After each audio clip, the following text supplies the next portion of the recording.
महाशिवरात्रि के दिन पति और पत्नी की प्रेरणादायक कहानी।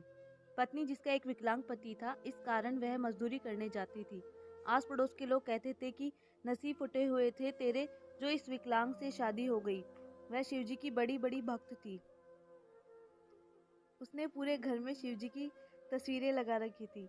आस पड़ोस के लोग बोलते, तेरे इस विकलांग पति की फोटो लगा दीवारों पर, क्या शिवजी की फोटो लगा रखी है तूने। उसकी पत्नी यह हंसते हंसते सुन लेती है। वह जब मजदूरी करने जाती थी तब घर का सारा काम उसका पति संभाल लेता था। आस पड़ोस के लोग इस पर भी बात बनाते थे कि खुद तो बाहर जाती है, पता नहीं क्या करती है और पति से काम करवाती है। जब पत्नी की बहनें आती है तो वह उसे टोंट मारते हुए कहती है कि हमारे पति यह काम करते हैं, हमारे पति एक बड़ी कंपनी में है, तेरा पति तो विकलांग है, तूने तो कुछ भी नहीं किया और 24 घंटे शिव शिव के नारे लगाती रहती है। तेरी जैसी गरीब की नहीं सुनेंगे, शिव जी तो बस फिल्मों में ही सुना करते हैं और तुम्हारा घर घर नहीं झोपड़ा है।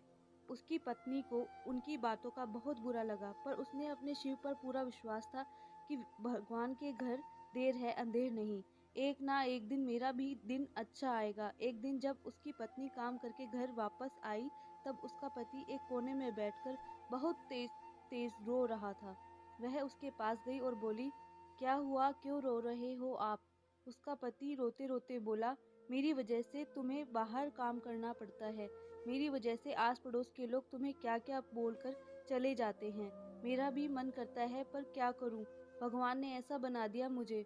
मैं माफ़ी मांगता हूं तुमसे और उस भगवान से जिसने तुम्हारी जीवन की रेखा मेरे साथ जोड़ी है। उसकी पत्नी उसे गले लगाते हुए बोली, पागल हो क्या आप, मेरा इस दुनिया में आपसे बढ़कर कोई नहीं है और वह मेरे भगवान जिन्हें सब शिवजी कहकर पुकारते हैं, वह मेरी इच्छा पूरी कैसे नहीं करेंगे। और चिंता मत करो, सब ठीक हो जाएगा।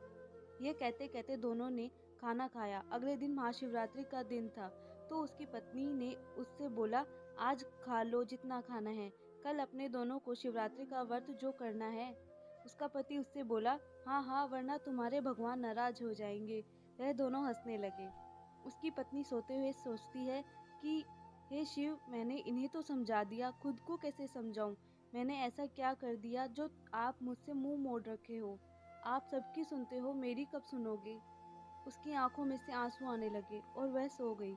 अगले दिन जब वो दोनों उठे तब उन्होंने देखा कि जिस बिस्तर पर वो सोए हुए हैं वह बिस्तर एक आलीशान डबल बेड का पलंग बन गया है। उसकी पत्नी नजर उसके पति पर जाती है। उसका पति एकदम ठीक हो गया। उसकी पत्नी का पूरा शरीर सोने चांदी से ढक गया। उन्होंने घर को देखा तो उनका घर झोपड़े से एक महल बन गया। वे दोनों यह देखकर बहुत आश्चर्यचकित हो गए। वे दोनों बहुत खुश हुए और भगवान को धन्यवाद कहा। दोस्तों, कभी भी हताश मत होना, क्योंकि भगवान के घर देर है अंधेर नहीं।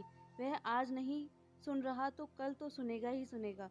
बस खुद पर और भगवान पर विश्वास रखो, आपका अच्छा होगा। और दोस्तों, वीडियो कैसी लगी, और अगर अच्छी लगी तो प्लीज़ लाइक कर दीजिए और हमारे चैनल को सब्सक्राइब कर दीजिए। धन्यवाद।